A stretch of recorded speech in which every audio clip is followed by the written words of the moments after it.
Sparkling Cyanide, written in 1944 and titled Remembered Death in the U.S., is a very evocative sort of novel for Christie. And it begins with this line on the very first page: 6 people were thinking of Rosemary Barton, who had died nearly a year ago.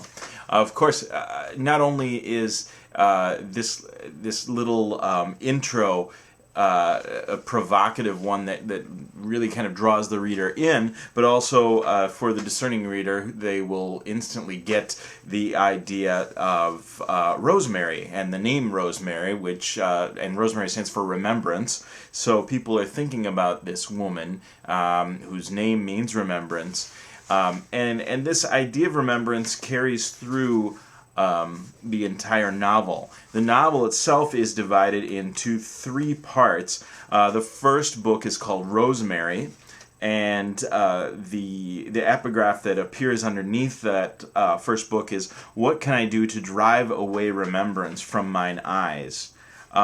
Book 2 is called All Saints' Day. Now, All Saints' Day refers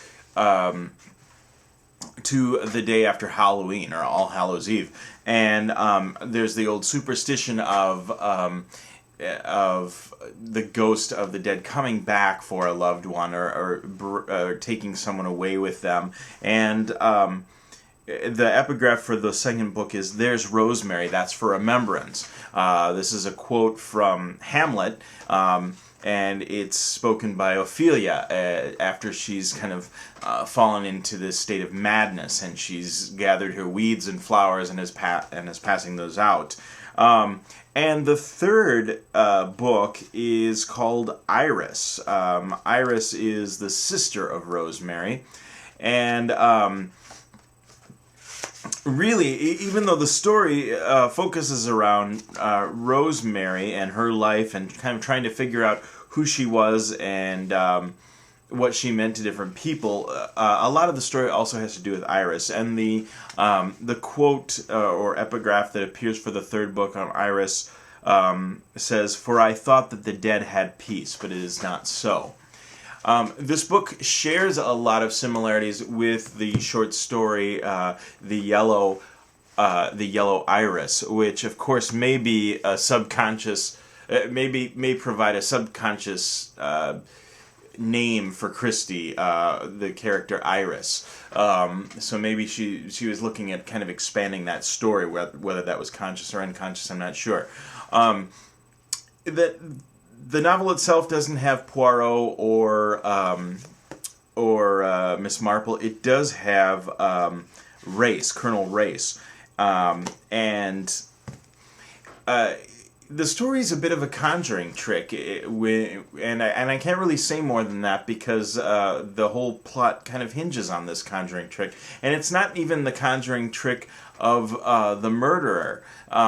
It's the conjuring trick of Christie, and she's really at her best in getting us to look at something in a completely different way. And she shows how even the smallest events can completely alter the face of a situation.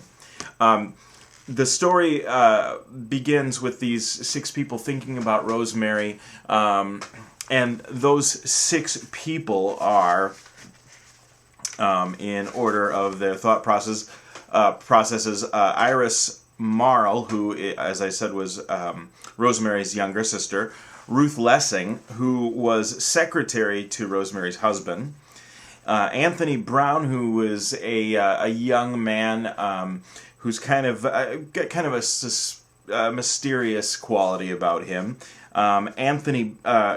Stephen Faraday, and Alexandra Faraday, who are a married couple kind of close to Rosemary and her husband; and then finally we have George Barton, who was Rosemary Barton's husband.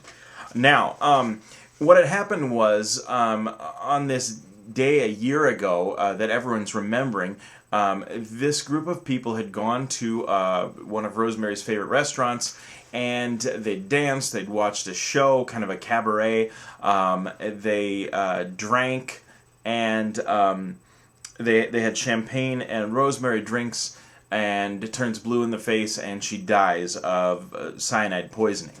1 year later, George Barton asks Colonel Race to meet him at the same restaurant, and he's going to assemble all of the same people who were there that night because he wants to reveal something. And the idea is that he either knows who killed Rosemary or suspects, or he's planning on some kind of event that will cause the murderer to kind of show their hand.